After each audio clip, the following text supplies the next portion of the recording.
Good morning, children. Myself, J.K. Khare, PGT History from Kendriya Vidyalaya, Babina Kent. Today, we will discuss the chapter An Empire Across Three Continents. First of all, we will learn Part 1. आज हम 3 महाद्वीपों में फैला साम्राज्य अध्याय को पढ़ेंगे। इसमें सबसे पहले हम पहले भाग का अध्ययन करते हैं। तो आप मैप ऑफ एंशिएंट रोम, यानी जो प्राचीन रोम साम्राज्य था उसका ये मैप देखिए आप। ठीक है, you can watch this match of ancient Rome. You can find this map on the Google पर भी आपको ये मैप मिल जाएगा, आप सर्च कर सकते हैं। तो 117 एनो डोमिनी में एडी में रोम साम्राज्य का विस्तार क्या था ये उसमें दिखाया गया। इस मैप में आप देख सकते हैं ध्यान से।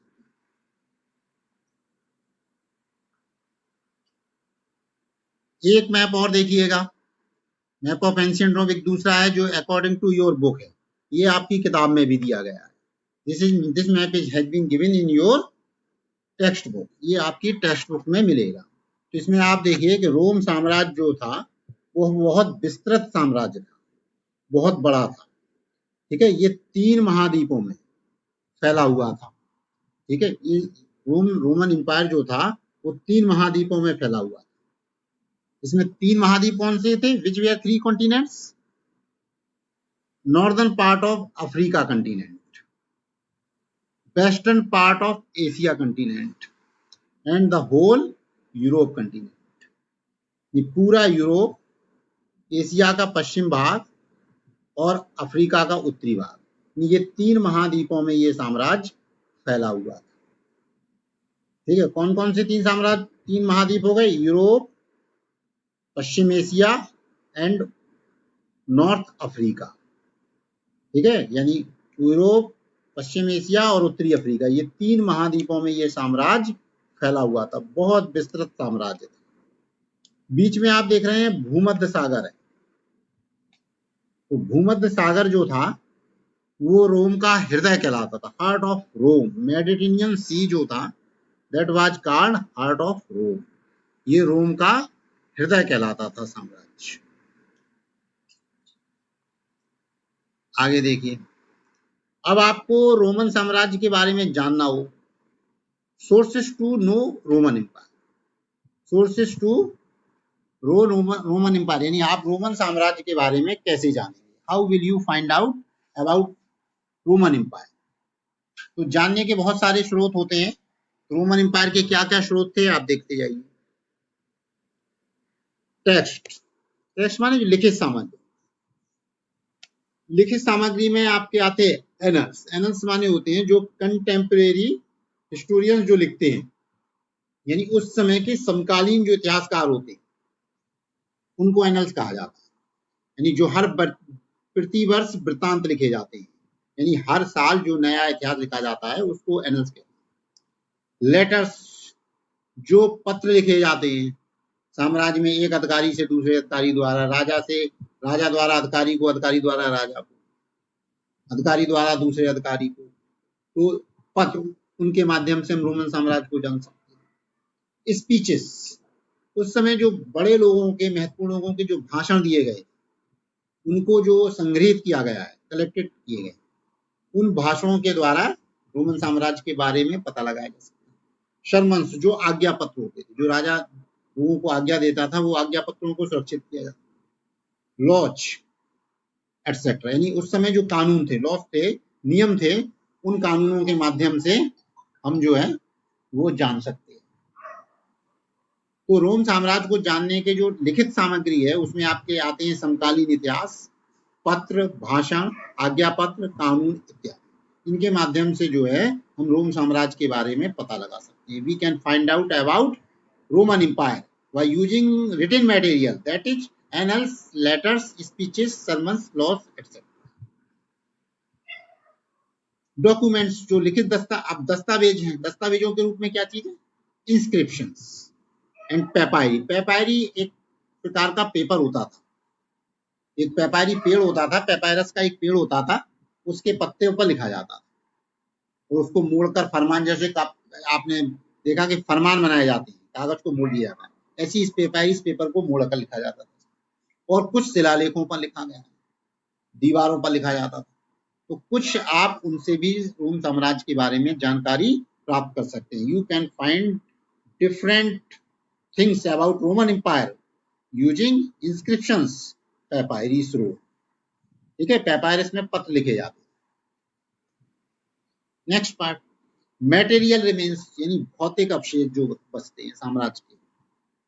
तो उसमें क्या है, बिल्डिंग्स हैं, इमारतें हैं, मॉन्यूमेंट्स हैं, स्मारक हैं, पॉटरी है, मिट्टी के बर्तन हैं, क्वाइंस यानी सिक्के एटसेट्रा। इन चीजों के, कोई भी साम्राज्य होता है तो उसमें देखिए बिल्डिंगें जरूर बनी होंगी, कुछ स्मारक बनाए गए होंगे, कुछ मिट्टी के बर्तन यानी किसी प्रकार के बर्तन जरूर होंगे। ठीक है, और धातुओं के भी बर्तन हो सकते हैं, सिक्के हो सकते हैं, यानी मुद्रा का प्रयोग रहा होगा। तो इनके जो अवशेष मिलते हैं उन आधार पर भी हम उस साम्राज्य के बारे में पता लगा सकते हैं। We can find at about Roman empire using the remains of buildings, monuments, pottery, coins etcetera. अब आप देखिए पेपायरस स्क्रोल, आपके एक चित्र भी दिया है किताब में भी, आप देखेंगे तो किताब में आपको मिलेगा। तो पेपायरस स्क्रोल, यानी पेपायरस एक पेड़ होता था, उसके पत्तों पर जो लिखा जाता था तो उसको फिर मोड़ के रखा जाता था। तो वो कैसा था देखिए,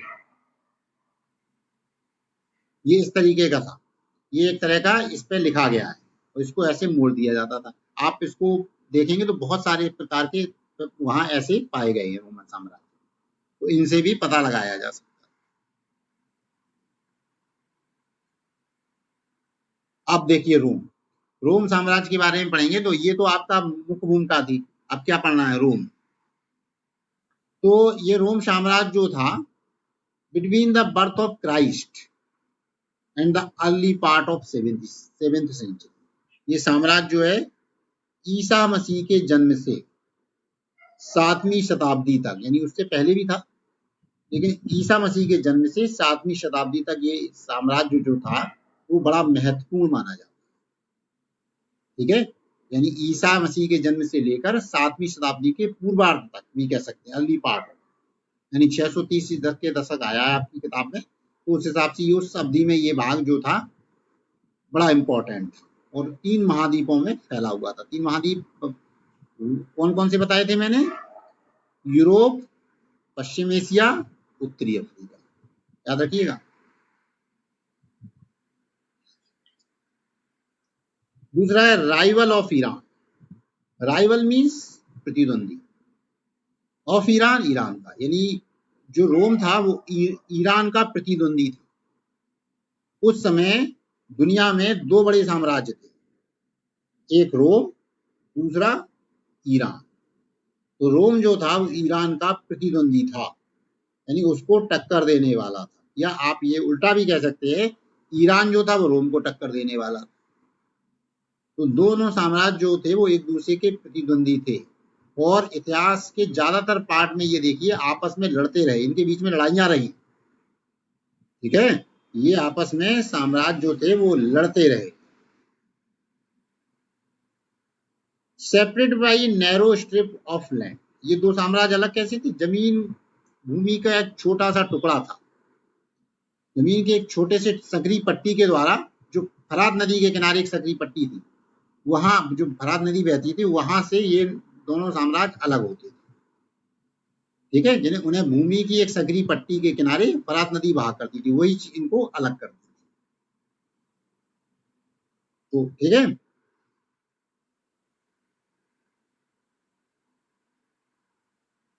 Mediterranean Sea was the heart of Rome, ये हमने आपको पहले ही बता चुके हैं। जो भूमध्य सागर था, जो कि आपने मैप में देखा है, भूमध्य सागर रोम साम्राज्य का हृदय कहा जाता है। It is very important question. Heart of Rome, Roman empire was Mediterranean sea, यानी भूमध्य सागर जो था वो रोम का हृदय था। तो it was stretched from Spain in the west, to Syria in the east. ये रोम जो भूमध्य सागर था, ये पश्चिम में स्पेन से शुरू होता था, पूरब में सीरिया तक जाता था। सीरिया तक आप देखेंगे दमिश्क लिखा है, आप मैप में अगर देखेंगे एंटियोक लिखा है, वहां तक ये रोमन साम्राज्य फैला हुआ था, ये भूमध्य सागर फैला हुआ था। तो ये रोमन साम्राज्य के आसपास का, जिसका आसपास का जो क्षेत्र था वो भी रोमन साम्राज्य के कब्जे में आता था। तो ये भूमध्य सागर कहाँ से, पश्चिम में स्पेन से पूरब में सीरिया तक ये भूमध्य सागर फैला हुआ था। तो रोम साम्राज्य क्या था, देखिए ईसा मसीह के जन्म से 7वीं शताब्दी तक रोमन साम्राज्य जो था वो दुनिया में बड़ा महत्वपूर्ण रहा है, ठीक है। और ये साम्राज्य जो था वो ईरान का प्रतिद्वंदी था। रोम और ईरान के बीच में एक फरात नदी के किनारे भूमि की एक सक्रिय पट्टी थी, वो पट्टी इन दोनों साम्राज्यों को अलग करती थी। These two vast empire were separated by a narrow strip of land, ठीक है। ये एक नदी के यूफ्रेट नदी जो है, फरात नदी है, उसके किनारे एक सक्रिय पट्टी थी, वहां पर ये अलग होती थी। Mediterranean Sea was the heart of Rome, जो भूमध्य सागर था वो रोम का हृदय कहलाता है। And this Mediterranean Sea was stretched from Spain in the west to Syria in the east. भूमध्य सागर पश्चिम में स्पेन से पूरब में सीरिया तक फैला हुआ था। इस सागर का विस्तार भी बहुत लंबा है।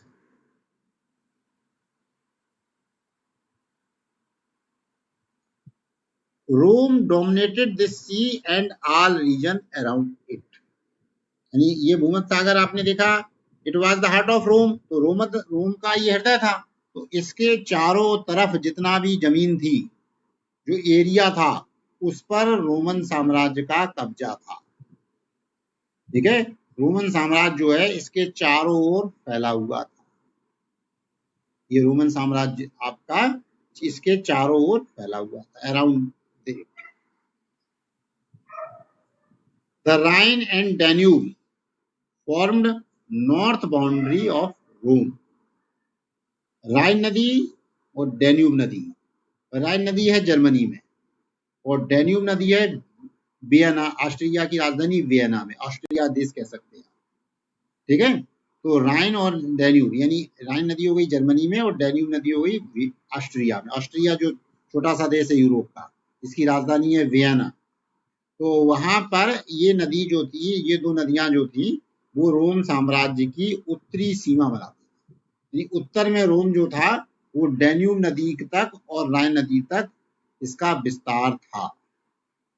इन क्षेत्रों तक रोम का विस्तार था उत्तर में। South boundary was formed by the Sahara desert, जो दक्षिणी सीमा है रोम की, वो सहारा रेगिस्तान तक फैली हुई थी। सहारा दुनिया का सबसे बड़ा रेगिस्तान है, largest desert in the world, और भारत से लगभग 3 गुना बड़ा है। यानी सहारा का एरिया जो है वो भारत के लगभग 3 गुना है, थोड़ा सा कम है तो 3 गुना से, ठीक है। लगभग 11 देशों को ये सहारा रेगिस्तान छूता है, 11 देशों में ये फैला हुआ है, इसकी सीमाएं जो है वो 11 देशों को छूती है। तो सहारा रेगिस्तान जो है वो रोम साम्राज्य की दक्षिणी सीमा था, यानी इसके सहारा रेगिस्तान के ऊपर वाला जो भाग है वो क्या, रोमन साम्राज्य का पार्ट, यानी आप अफ्रीका का उत्तरी पार्ट कह सकते हैं। अफ्रीका का उत्तरी पार्ट जो था वो रोम साम्राज्य में शामिल था।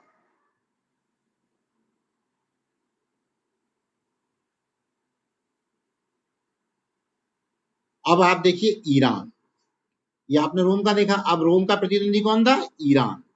ईरान के बारे में देखिए, it controlled the whole area south of the Caspian Sea down to eastern Arabia. यानी ईरान जो था वो कैस्पियन सागर के दक्षिण का पूरा भाग, वहां से लेकर और पूर्वी अरब प्रदेश तक, ये पूरा हिस्सा जो था वो रोम के कब्जे में, वो ईरान के कब्जे में आता था। यानी कैस्पियन सागर से के दक्षिण का जितना हिस्सा है, ठीक है, और पूर्वी अरबिया तक, अरब प्रदेश तक का पूरा हिस्सा जो था उस पर ईरान का कब्जा था। कैस्पियन सागर के दक्षिण से पूर्वी अरब तक का समूचा इलाका जो था वो ईरान के कब्जे में आता था। ईरान उसको कंट्रोल करता था। Iran control the whole area south of the Caspian Sea down to the eastern अरब।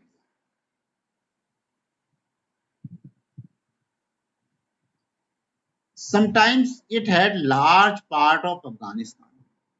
कभी कभी क्या था, ये अफगानिस्तान का कुछ हिस्सा जो है वो इसमें आता है। जो वर्तमान में हमारा अफगानिस्तान है, इसके कुछ हिस्से पर उस समय ईरान का कब्जा रहा होगा। It was rival of Rome. Rome में आपने क्या देखा था, it was rival of Iran and it was rival of Rome. ये रोम का प्रतिद्वंदी, ठीक है। ईरान जो है रोम का प्रतिद्वंदी हो गया, रोम ईरान का प्रतिद्वंदी, तो दोनों एक दूसरे के प्रतिद्वंदी थे। उस समय दुनिया के ये सबसे शक्तिशाली साम्राज्य माने जाते थे, रोम और ईरान, ठीक है। पूरी दुनिया को लगभग, और जो उस समय बड़े देश थे, उस समय ऑस्ट्रेलिया की खोज हुई नहीं थी, अमेरिका की खोज हुई नहीं थी, ठीक है। अफ्रीका अंध महाद्वीप था। तो जो दुनिया के, जो जहां ज्यादातर जनसंख्या निवास करती थी, जो पार्ट था, उसमें दुनिया के जमीनी क्षेत्रफल पर इन दो साम्राज्यों का कब्जा था। एक था रोम और दूसरा था ईरान।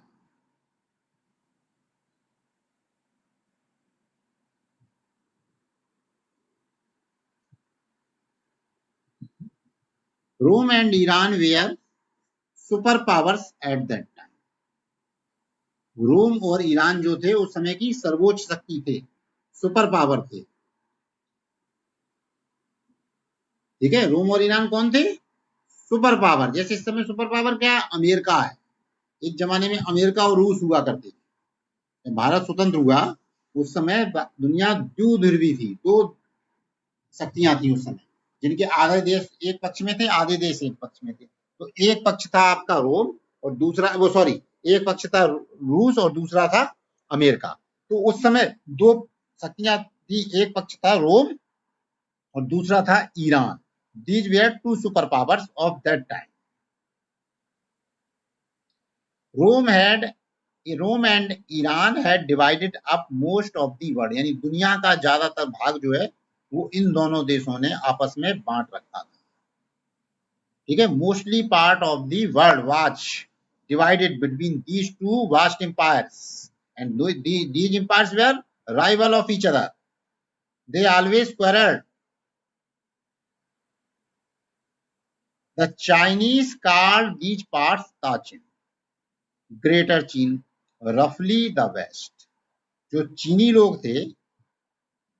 लोग जो थे उसको इन भाग को क्या कहते, ताचिन कहते, या बृहत्तर चीन कहते, या मोटे तौर पर उसको पश्चिम कहते। चाइना पूरब का हिस्सा हो गया, बाकी जो बचा है वो पश्चिम हो गया। तो उसको पूरे को रफली, हिस्से को रफली यानी सामान्य रूप से उसको पश्चिम कहते, ठीक है। तो ईरान, देखिए अब ईरान के बारे में और सुन लीजिए एक बार फिर से। तो ईरान जो था वो पूरे एरिया, कैस्पियन सागर के दक्षिणी भाग से लेकर पूर्वी अरब के प्रदेश तक का इलाका जो था वो, उस पर ईरान का नियंत्रण था।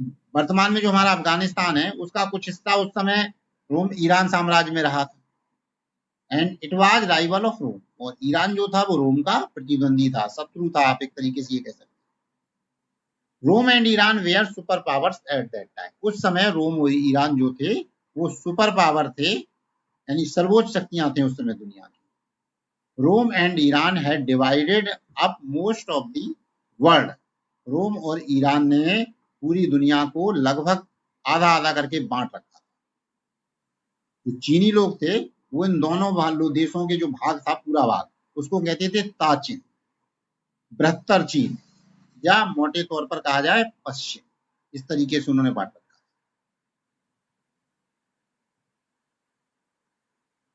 अब अर्ली एम्पायर देखिए, रोम साम्राज्य दो भागों में बांटा गया, अर्ली एम्पायर और लेट एम्पायर। तो जो आरंभिक साम्राज्य है हम उसको पढ़ेंगे, early empire.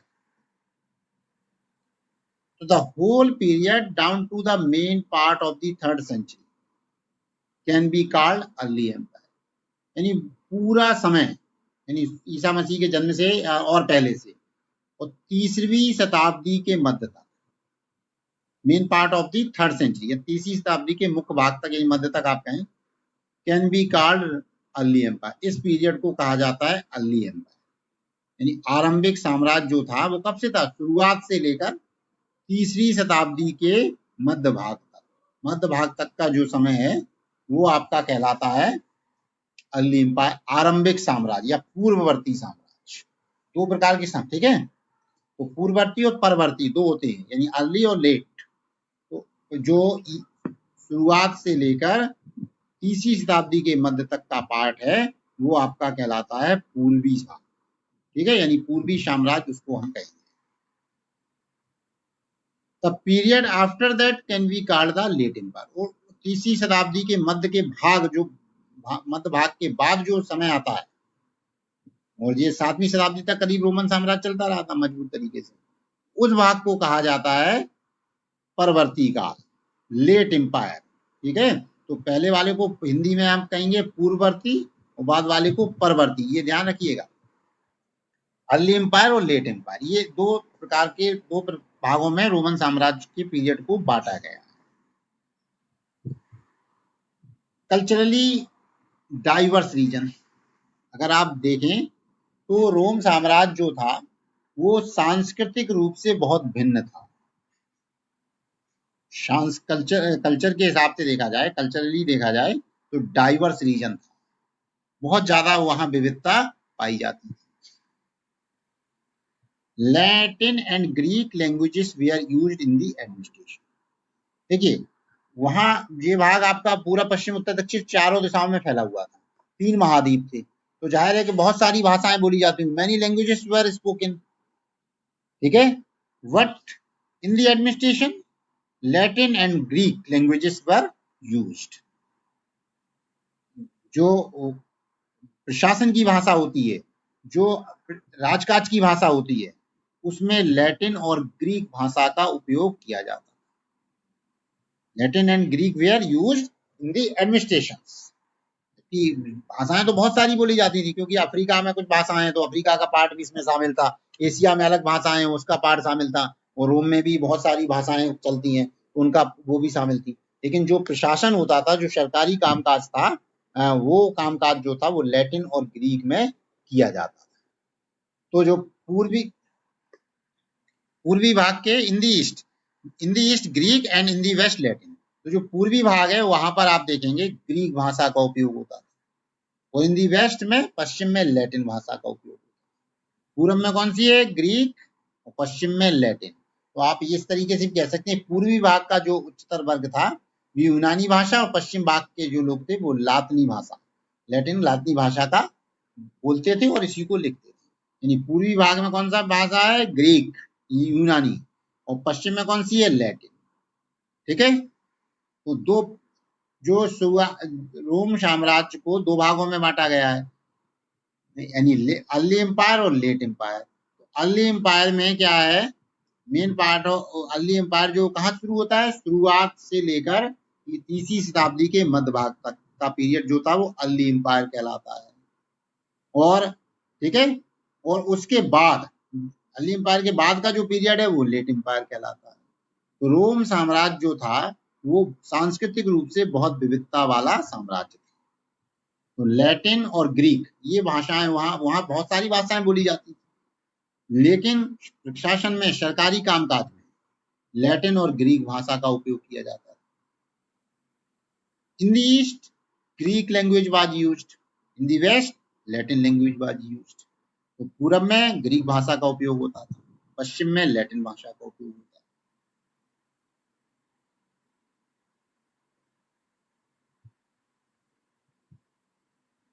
There was a single ruler. देखिए इतनी ज्यादा डाइवर्सिटी थी, इतना बड़ा साम्राज्य था, उसके बावजूद भी वहां पर एकमात्र राजा था, यानी एक राजा ही होता था, यानी कि बहुत ये बटा हुआ था। पूरे इतने बड़े साम्राज्य को एक राजा कंट्रोल करता था, पूरे साम्राज्य पर एक राजा का नियंत्रण होता था, ठीक है। अब आते हैं प्रिंसिपेट। प्रिंसिपेट क्या है, एक शासन व्यवस्था का नाम, it is a name of ruling system. अब देखिए, the regime established by Augustus, the first emperor in 27 BC, was called the Principate. Augustus जो कि प्रथम सम्राट माना जाता है, रोम का अगर प्रथम सम्राट हम ढूंढने चले तो we will find the name of Augustus as the first emperor of Roman empire, and the regime or rule established by him called the Principate, and his regime was established in 27 BC. तो जो पहले सम्राट जो रोम के थे वो थे Augustus, और उन्होंने जो साम्राज्य बनाया, जो शासन व्यवस्था बनाई, कब बनाई थी? 27 BC में, 27 ईसा पूर्व में।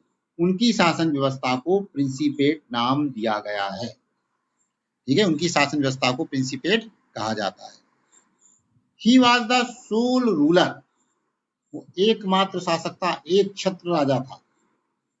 But it was said that he was actually only the leading city, लेकिन ये कहा जाता है कि वह वास्तव में एकमात्र अग्रणी नागरिक था, लीडिंग सिटीजन था, यानी नागरिकों का नेतृत्व करने वाला था। वो अपने आप को राजा नहीं कहता, ठीक है, वो अपने आप को लीडिंग सिटीजन के रूप में प्रस्तुत करता है कि मैं नागरिकों में आगे रहने वाला हूं, मैं नागरिकों का नेतृत्व करता। वो लीडिंग सिटीजन मानता था अपने आप को, जबकि वो क्या था? सोल रूलर था, एक छत्र राजा था, उसको टक्कर देने वाला कोई नहीं था। This was done out of respect for the senate. ऐसा वो क्यों करता था? जो संसद होती थी, जो सांसदों की सभा थी, उसको समर्थन देने के लिए, उसको सम्मान देने के लिए वो ऐसा करता था, यानी सांसदों की सभा को वो सम्मान देता था। अब ऑगस्टस के बारे में देखिए, ये ऑगस्टस की फोटो है, इसी तरीके से इंटरनेट पर उपलब्ध है, तो आप और भी देख सकते हैं। अब सीनेट क्या थी? पीछे आपने पढ़ा कि वो सीनेट को सम्मान देता था, अपने आप को अग्रणी नागरिक कहता था, राजा नहीं कहता था। तो सीनेट क्या होती है? ठीक है, सीनेट यानी संसद क्या होती है? तो it was a body that controlled Rome for centuries. ये एक ऐसी संस्था थी जिसने रोम को शताब्दियों तक नियंत्रित किया, कंट्रोल किया।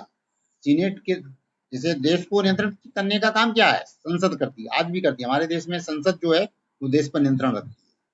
तो ये उनकी ये सीनेट जो थी वो रोम को शताब्दियों तक कंट्रोल करती रही।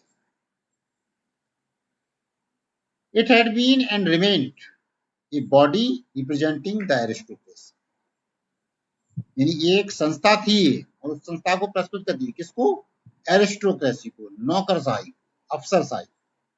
यानी ये अफसर, यानी इसमें जो लोग होते थे वो जनरली पढ़े लिखे लोग जाते थे, उच्च वर्ग के लोग जाते थे, एरिस्टोक्रेसी वाले लोग जाते थे। उस संस्था को ये जो है संस्था सीनेट जो थी रिप्रेजेंट करती थी, प्रस्तुत करती थी, उसका प्रतिनिधित्व करती थी, एरिस्टोक्रेसी का। It had the wealthiest family of Roman and later Italian descent, mainly landowners. तो पहले इसमें रोम साम्राज्य के जो धनी परिवार थे, पहले इसमें रोम साम्राज्य के धनी परिवारों को के सदस्यों को शामिल किया जाता था। इसमें जो मेंबर थे, and those members belong to wealthiest families of Roman empire. Roman साम्राज्य के जो सबसे धनी परिवार थे उनके सदस्यों को इसमें सीनेट में जगह मिलती थी, या वो सभासद चुने जाते थे, सांसद चुने जाते थे। एंड लेटर, बाद में, इटालियन डिसेंट, मेनली लैंड, बाद में इटली के जो लोग थे, इटली के वंशज, इटली के लोगों के जो वंशज थे, वो खासतौर पर जिनमें जो जमींदार थे, लैंड ओनर्स थे, जो भूस्वामी थे, वो चूंकि बड़े आदमी थे, भूस्वामी थे, बाद में इटली के मूल निवासी जो बड़े जमींदार हुआ करते थे, वो संसद में पहुंचने लगे, सीनेट में पहुंचने लगे, सीनेट के सदस्य बन गए। ठीक है, अब देखिए रोमन सीनेट, तो ये आप उसका एक चित्र देख सकते हैं कि रोमन सीनेट है, ये मतलब नेट से लिया गया चित्र है, आप और भी तलाश कर सकते हैं। रोमन आर्मी यानी रोम की सेना। अब रोम की सेना के बारे में देखिए, Roman had a professional army. ये रोम साम्राज्य में जो सेना थी वो प्रोफेशनल थी, व्यावसायिक थी, यानी उसको ट्रेनिंग दी जाती थी, ठीक है, और उसको वेतन भी दिया जाता था। Soldiers had to work at least 25 years. सैनिकों को कम से कम 25 साल तक सेवा करनी पड़ती। ये सैनिक जो थे वो 25 साल तक कम से कम नौकरी करते थे। It was the largest single organised body. Roman सेना जो थी पूरे रोम साम्राज्य में सबसे बड़ी एकमात्र संगठित संस्था थी। It had the power to determine the fate of emperor. ये साम्राज्य के भाग को तय करने की शक्ति रखती थी कि कौन साम्राज्य बनेगा, कौन साम्राज्य में कौन सम्राट बनेगा, कौन सम्राट नहीं रहेगा। नहीं सम्राट को हटा सकती थी, न किसी व्यक्ति को सम्राट बना सकती थी। इतनी शक्ति रोमन आर्मी में थी। The soldiers agitated for better wages and service condition। लेकिन व्यावसायिक सेना होने के बावजूद भी आप देखिएगा जो रोमन आर्मी के सैनिक थे वो कभी कभी विद्रोह करते थे, आंदोलन करते थे। क्यों करते थे? फॉर बेटर वेजेस, यानी अधिक श्रम पारिश्रमिक प्राप्त करने के लिए, अधिक तनख्वाह प्राप्त करने के लिए, अधिक मजदूरी प्राप्त करने के लिए, एंड सर्विस कंडीशंस, और अच्छी काम करने की स्थितियां प्राप्त करने की। काम करने की अगर अच्छी स्थितियां हो तो काम करने में मन लगता है। जैसे आप कहीं नौकरी करने जाएं, मान लीजिए वहाँ वातावरण गंदा है, गंदगी फैली हुई है, तो आपको बीमारी हो सकती है, काम करने में मन नहीं लगेगा। बहुत ज़्यादा गर्मी पड़ रही है, उसमें भी मन नहीं लगेगा काम करने में। बहुत सर्दी हो तो काम करने में मन नहीं। तो आप देखिए जो सरकारी संस्थान होते हैं जब वो काम करते हैं लोग, तो वहाँ दिन में कूलर एसी चलते हैं, जाड़ों में रूम हीटर चलते हैं, वो अपनी स्थिति को बेटर बनाते तब अच्छी तरीके से काम करते। तो सेना भी ऐसी चाहती थी कि काम करने की स्थितियां जो हैं वो अच्छी हों और उनको अच्छी तनख्वाह प्राप्त हो। The senate hated and feared the army because it was a source of unpredictable violence.